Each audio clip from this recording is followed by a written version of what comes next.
Tonight on Horror Tales, we are diving into something that has terrified collectors, historians, paranormal investigators, and even museum staff for decades. These are not just old antiques, not just strange relics. These are objects that people swear are cursed. Objects linked to death, madness, financial ruin, unexplained illness, and terrifying paranormal encounters. Whether you believe in curses or not, after this, you might think twice before bringing certain things into your home. Let's begin. The first object is one of the most famous cursed items in history, the Dybbuk box. It first appeared on eBay in the early 2000s.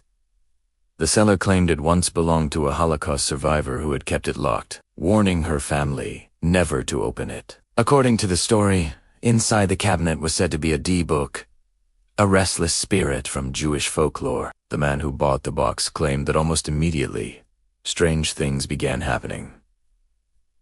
Lights flickered. His mother suffered a sudden stroke after touching it. Nightmares plagued him, the same recurring dream of a shadowy old woman with dark, hollow eyes. He eventually resold it, and each new owner reported similar experiences. Unexplained bruises, shadow figures, the smell of cat urine appearing suddenly in rooms. Skeptics say it's a hoax. Others say the fear itself creates the events. But here's what makes it unsettling. Multiple owners, who never met each other, describe the same entity in their nightmares. Eventually, paranormal investigator Zach Begans acquired the box and placed it in his museum in Las Vegas. He claims even museum staff experienced nausea and aggression when near it. Whether psychological or something darker, the Dybbuk box remains sealed, and no one is eager to open it again. Now imagine this. You buy a decorative antique cabinet. It looks beautiful in your living room. But every night at 3 a.m., you wake up to the sound of scratching from inside it. Would you open it, or would you leave it closed forever? The second object has been blamed for sinking ships and killing its owners. The Hope Diamond. The Hope Diamond is one of the most famous diamonds in the world, currently housed in the Smithsonian Institution. But before it became a museum piece, it carried a dark reputation. Legend says the diamond was stolen from a temple in India, ripped from a sacred statue. Soon after, the thief was supposedly torn apart by wild animals. Over the centuries, owners of the gem suffered mysterious deaths, financial ruin, suicides, and public scandals. French royalty who possessed it met tragic fates during the French Revolution. Wealthy collectors who acquired it later reported sudden bankruptcy or fatal accidents. Now, historians argue that many of these stories were exaggerated to increase the diamond's mystique and value. And that may be true, but there's something chilling about the pattern. Time and time again, those who possessed it lost something precious. We often think curses are supernatural forces. But what if there's something more subtle? A chain reaction of greed, obsession, and misfortune triggered by desire. Let's move to something far more personal. A painting that allegedly drives people to madness. In the 1980s, a painting known as The Anguished Man surfaced. It depicts a distorted, screaming figure emerging from darkness. The owner claimed it was painted by a man who mixed his own blood into the paint before taking his own life. Every person who kept the painting for long periods reported similar phenomena. Crying sounds at night, shadowy figures moving in hallways, sudden feelings of dread, and overwhelming sadness. One owner claimed his house experienced repeated small fires while the painting hung on the wall. He eventually locked it away in his attic. What makes cursed paintings terrifying isn't movement. It's the eyes. Humans are wired to detect gaze, so when a painting seems to be watching you, not metaphorically, but physically, your brain goes into alert mode. Even if nothing supernatural is happening, the psychological effect alone can unravel someone slowly. Now imagine you're alone at night. The house is silent, and you feel watched. You turn toward the wall, and the expression in the painting looks slightly different than it did this morning. Coincidence? Or something adjusting when you're not looking. Next, we travel to the island of Key West, Florida, where one of the most infamous cursed objects still sits behind glass. Robert the Doll. The doll, named Robert the Doll, belonged to a boy in the early 1900s. According to local legend, after receiving the doll, strange things began happening. Furniture would move. Giggles echoed in empty rooms. The boy would claim Robert did it whenever something went wrong. As he grew older, neighbors reported seeing the doll move from window to window when no one else was inside. Today, the doll is displayed at the Fort East Martello Museum. Visitors are warned to ask permission before taking photos.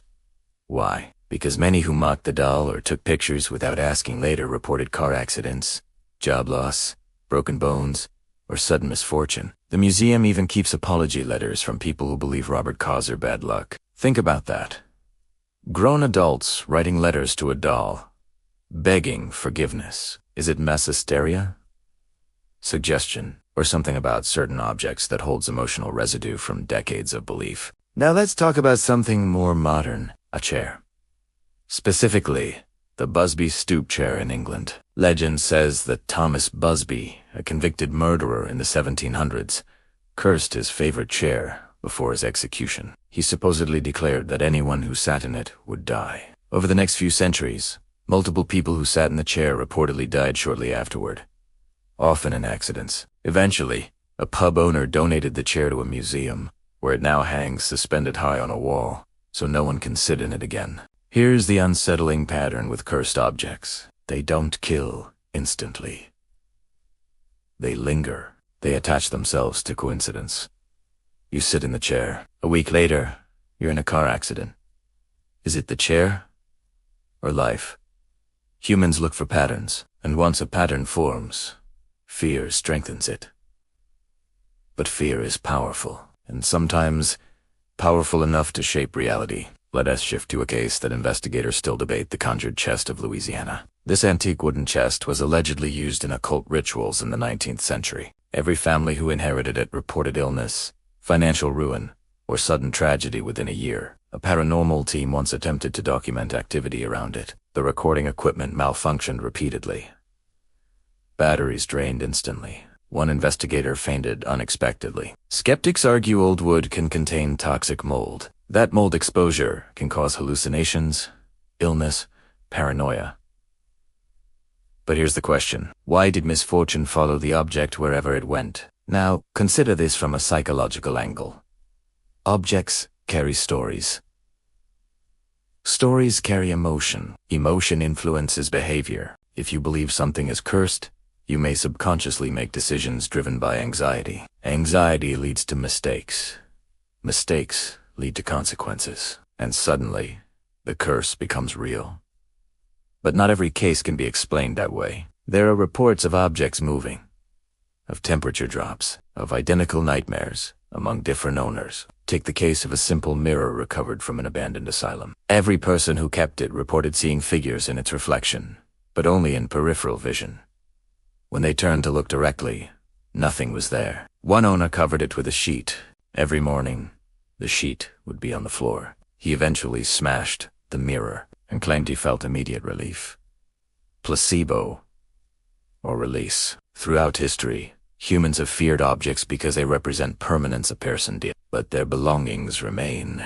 And if strong emotion, trauma, rage, grief imprints itself into surroundings, could certain objects hold on to that energy?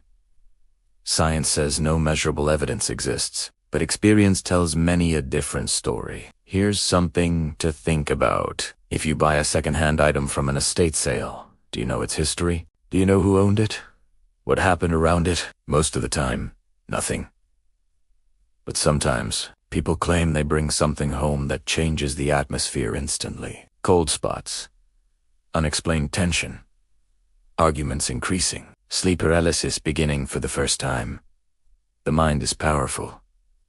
But so is belief, and belief can spread like a virus. One family member feels uneasy around an object.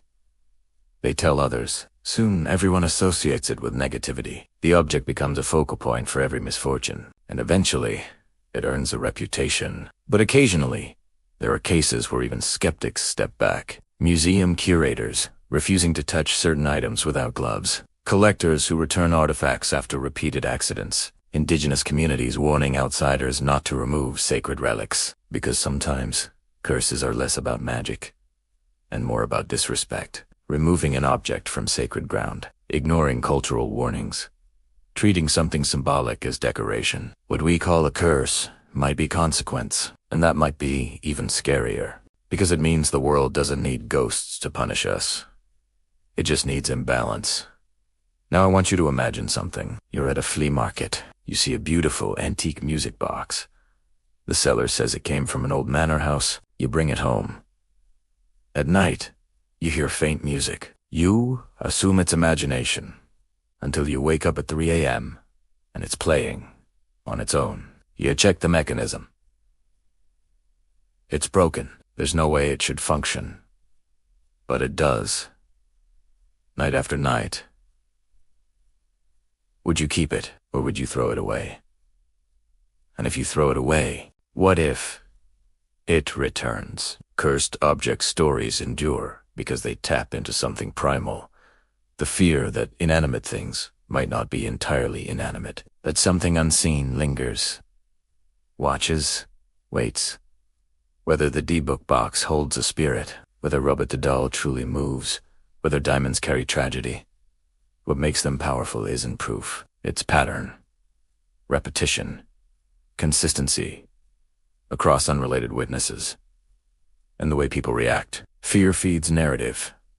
Narrative feeds legend. Legend becomes history, and history becomes warning. So the next time you see an object with a strange backstory, ask yourself, are you buying wood and metal, or are you buying everything that came with it? Because some objects don't just sit quietly on shelves.